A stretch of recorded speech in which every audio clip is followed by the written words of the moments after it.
Hello, welcome to Know About History channel. Hope you like it.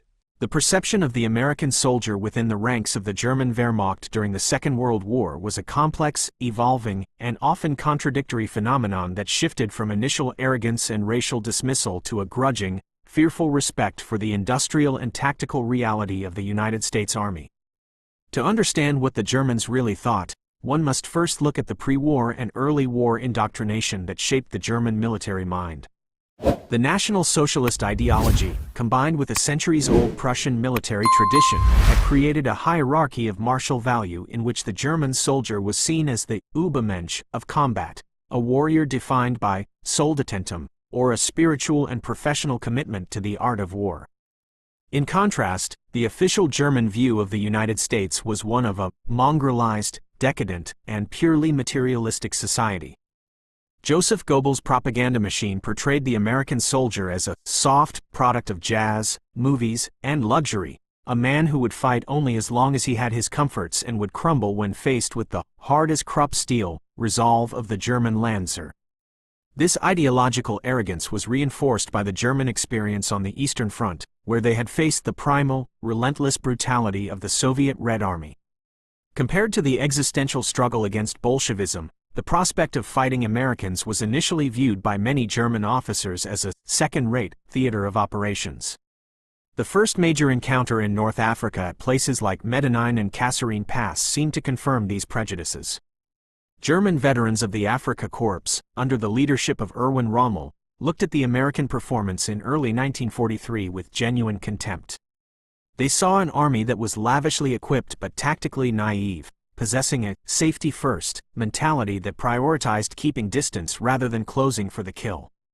Rommel himself noted in his personal papers that the Americans were physically well-built and technically gifted, but lacked the instinctive tactical flexibility and the fighting heart required for the mobile warfare of the desert. He observed that the Americans tended to retreat if their initial plans were disrupted, a sign of what he interpreted as a lack of psychological endurance. German junior officers frequently mocked the American reliance on massive quantities of equipment, referring to them as managerial soldiers who tried to win through accounting and logistics rather than through bravery and fingerspitzengefühl, fingertip feeling for the battle. The common German soldier, or Lanzer, often found the American habit of surrendering in large groups when outflanked, as seen at the Fade Pass, as proof of their lack of hardness.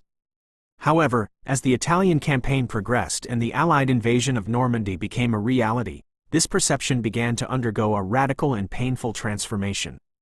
The Germans started to realize that the American softness was a myth, and that what they had mistaken for a lack of fighting spirit was actually a different, more industrial philosophy of war. One of the most significant shifts in German thought concerned American artillery. By 1944, the German military had developed a profound, almost religious terror of the American Feuerwalls, rolling barrage. German reports from the front often described American artillery as godlike in its abundance and surgical in its precision. While German artillery was often limited by horse-drawn logistics and ammunition shortages, the Americans seemed to have an endless supply of shells.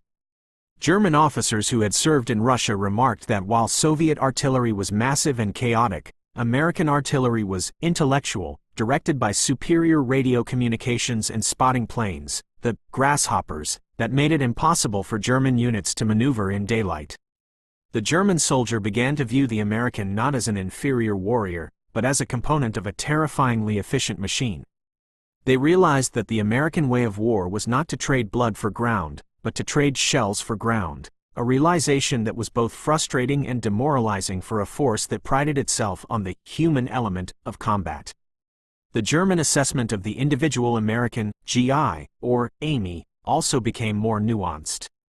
While they still believed the average German infantryman was a better, natural soldier in terms of small unit tactics and fieldcraft, they were increasingly impressed by the American soldier's resilience and his ability to learn. General Siegfried Westphal, chief of staff to Rommel and later Kesselring, noted that the Americans were exceptionally quick learners, who did not make the same mistake twice. This was a direct contradiction to the earlier view of the Americans as amateurs. The German High Command began to issue warnings that the American soldier, while perhaps less fanatical than the Waffen-SS, was remarkably stubborn in defense and increasingly aggressive in the pursuit. The elite German paratroopers, Fallschirmjäger, who fought the Americans at Monte Cassino and in the hedgerows of Normandy, developed a particular respect for the American paratroopers of the 82nd and 101st Airborne Divisions. They saw these men as equals in the hierarchy of elite units, noting their aggressiveness and their willingness to engage in the kind of close quarters, no quarter, fighting that the Germans had previously thought was beyond the American temperament. A recurring theme in German private letters and diaries from the Western Front was the shock at the American standard of living, even in the foxholes. Captured American supply dumps were a revelation to the hungry, ragged German troops. They found chocolate, cigarettes, white bread, and canned meats in quantities that were unimaginable in the blockaded Reich. This created a paradoxical psychological effect. It confirmed the view of Americans as rich and spoiled, but it also instilled a sense of hopeless envy. Many German soldiers began to realize that they were not just fighting an army, but a global economic powerhouse that they could never hope to outproduce. The presence of PX luxuries at the front lines suggested to the German mind that the Americans were so powerful they didn't even have to sacrifice their comforts to win. This realization did more to break German morale in 1944 than any propaganda. The German soldier, who was often reduced to eating ersatz, bread and horse meat, looked at the American K rations and C rations as symbols of a future they could no longer achieve. This led to a cynical joke among German troops: when the British fly over, the Germans duck; when the Germans fly over, the British duck; but when the Americans fly over, everyone ducks.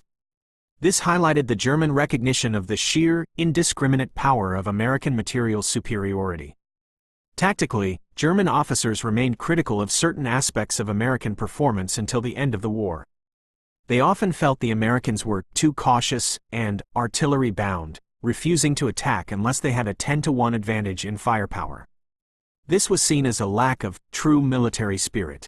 Field Marshal Gerd von Rundstedt, one of the most senior and traditional Prussian commanders, famously referred to the Americans as the most unmilitary of people, though he clarified that this made them unpredictable and dangerous. The German critique was that the Americans used their tanks like moving pillboxes rather than as instruments of rapid maneuver. They found American tank crews to be less skilled in long-range gunnery than the veterans of the Panzer divisions, often relying on swarming tactics to overcome superior German armor like the Panther or Tiger. Yet, even this critique was tempered by the realization that the American system worked. By late 1944, German commanders like Hasso von Manteuffel acknowledged that the American ability to integrate air power, artillery, and armor into a single, relentless system was a form of genius that made individual German tactical superiority relevant. The secrets of the German perspective are often found in the interrogation reports of the U.S. Army Historical Division, where captured German generals were asked for their honest opinions. General Oberst Alfred Jodl, the chief of the operations staff of the Armed Forces High Command, stated after the war that the German High Command had grossly underestimated the American ability to mobilize and transport an army across the Atlantic.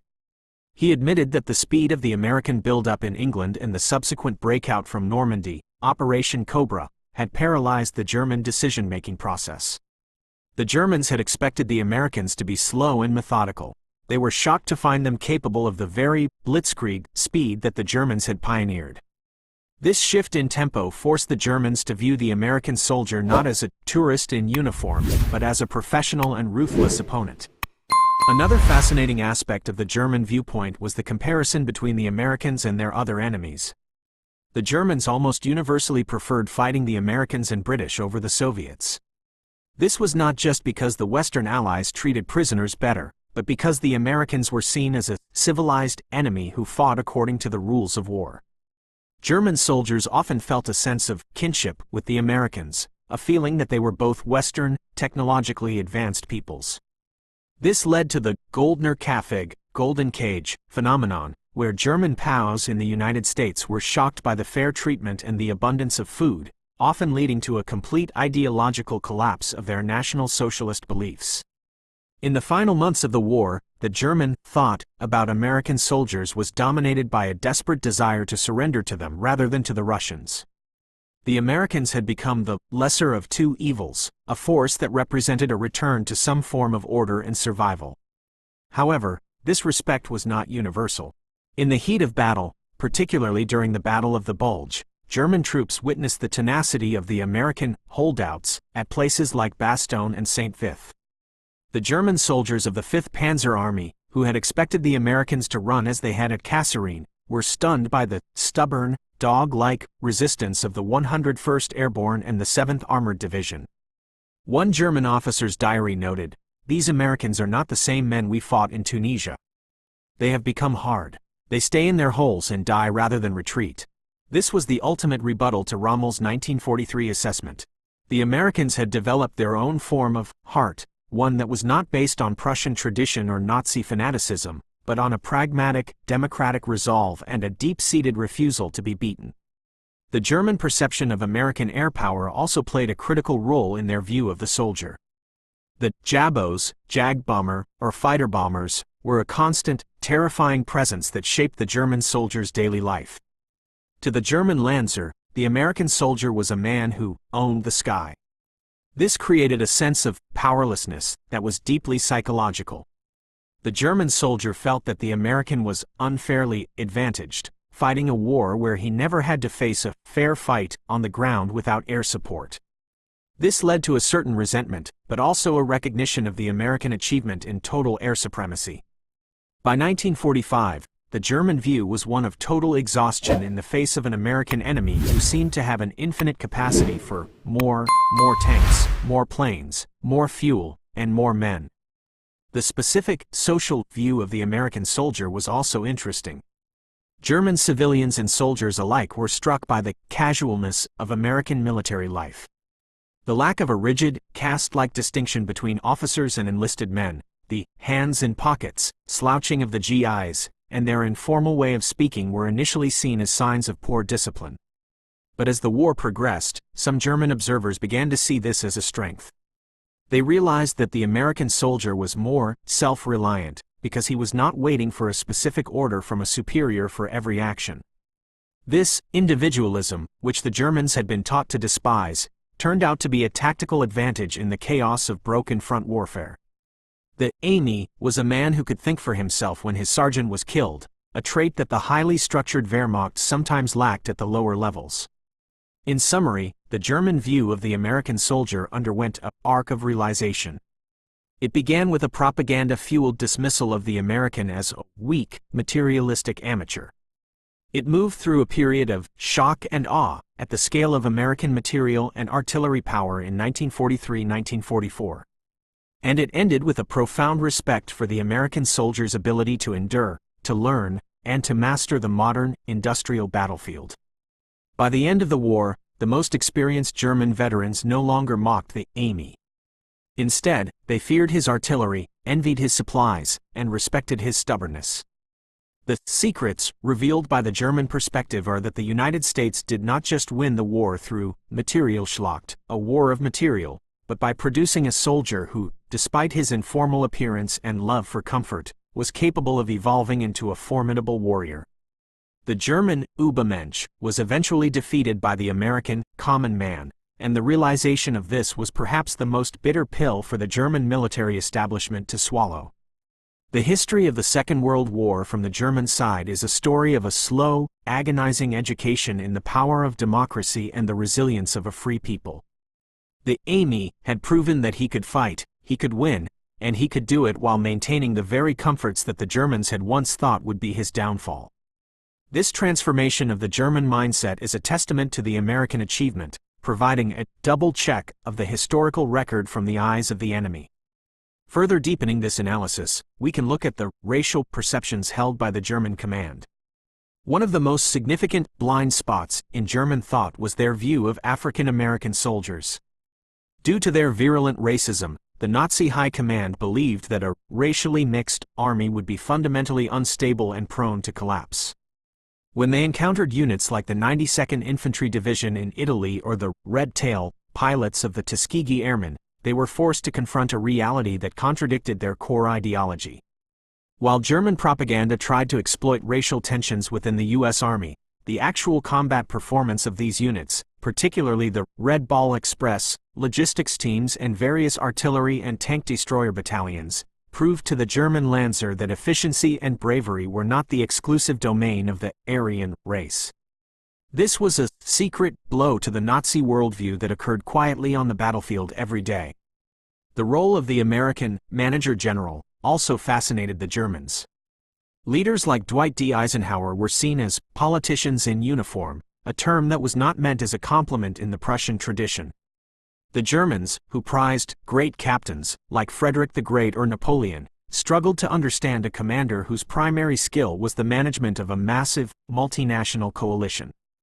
Yet, after the war, German generals like Blumentritt admitted that Eisenhower's operational patience and his ability to keep the vast machine of the Allies moving toward a single goal was a strategic achievement of the highest order. They realized that the Americans had redefined generalship for the 20th century. It was no longer about the brilliant stroke on the map, but about the relentless management of time, space, and resources. The German view was also shaped by the technical superiority of certain American items.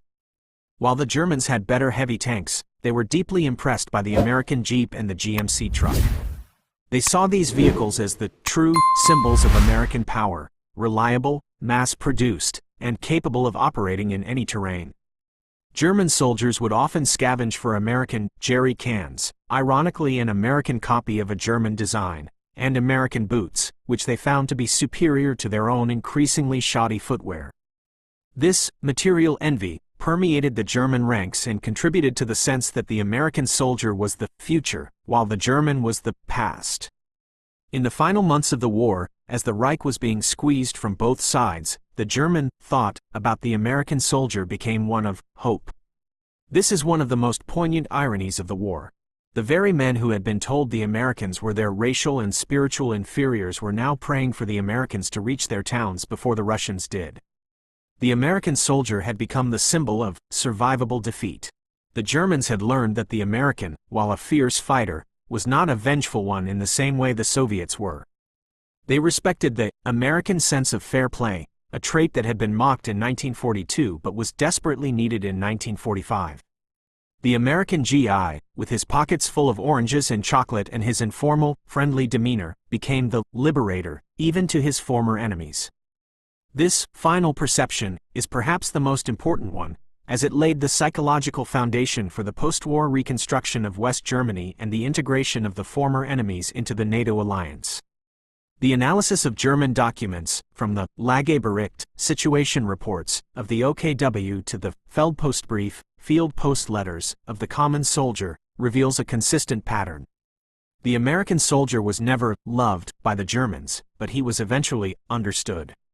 He was understood as the representative of a new kind of power, a power that combined democratic individualism with industrial-scale violence. The Germans, who had mastered the art of war, were defeated by the science of war as practiced by the Americans. This historical realization remains a cornerstone of the study of the Second World War. The Germans really thought the Americans were soft, until the Americans proved they were the hardest thing the Wehrmacht had ever encountered.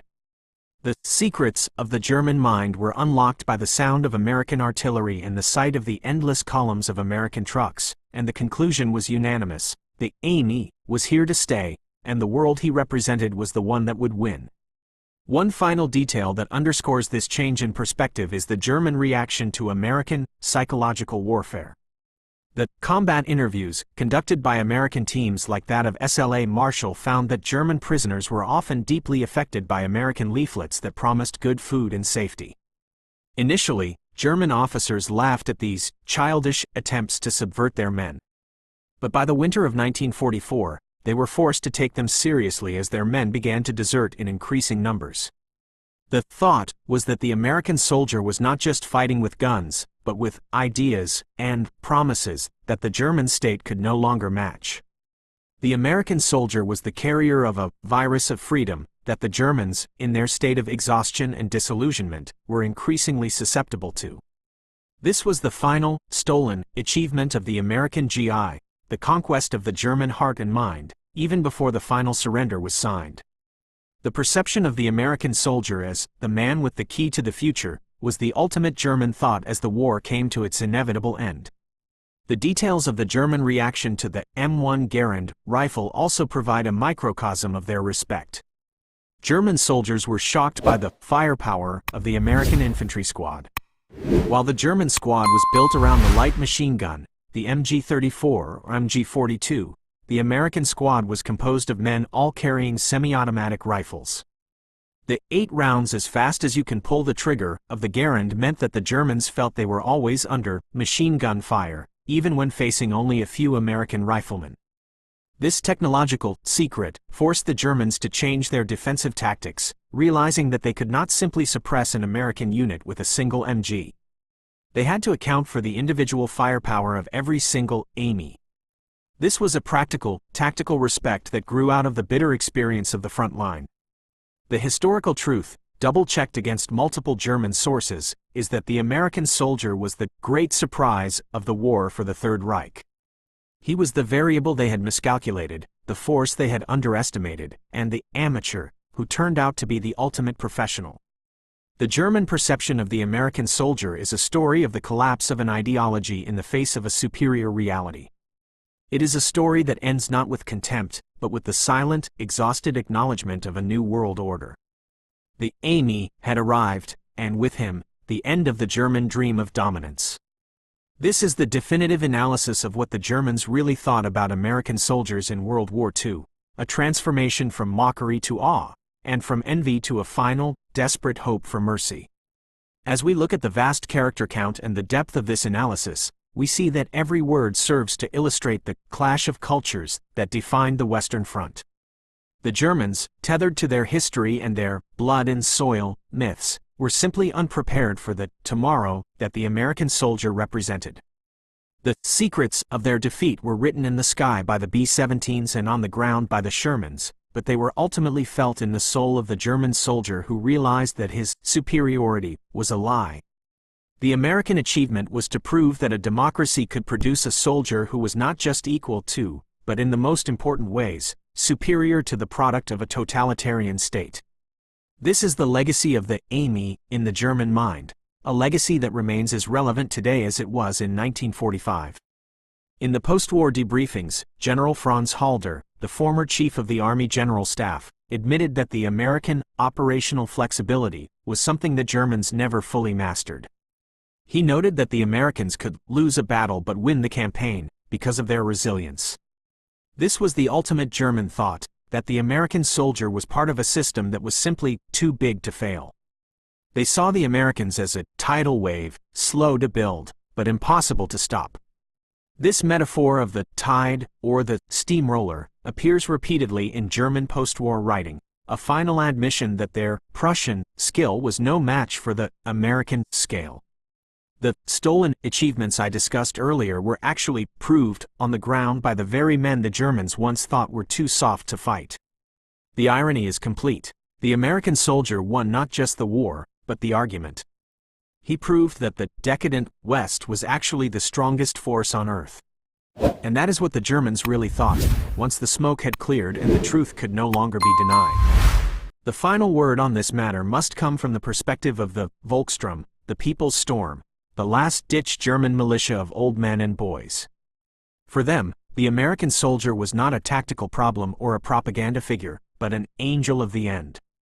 They looked at the Americans as the people who would bring the nightmare to a close. This shift from warrior to policeman in the German eyes is the most profound change of all. The Americans had successfully civilized the war, even as they were winning it. This is a detail that is often lost in purely military histories but is central to the thought of the people who lived through it. The American soldier was the face of the post-war world, a face that the Germans eventually came to embrace. The journey from the decadent AMI of 1941 to the liberating AMI of 1945 is the true story of the German perception, a story of the most successful transformation in the history of international relations. The Americans proved they were not just good at war, but good at being the victors, a secret that Rommel, Goebbels, and Hitler never saw coming. Would you like me to delve deeper into the specific interrogation reports of the German commanders at the Island Farm POW camp to see more of their unvarnished opinions on American leadership?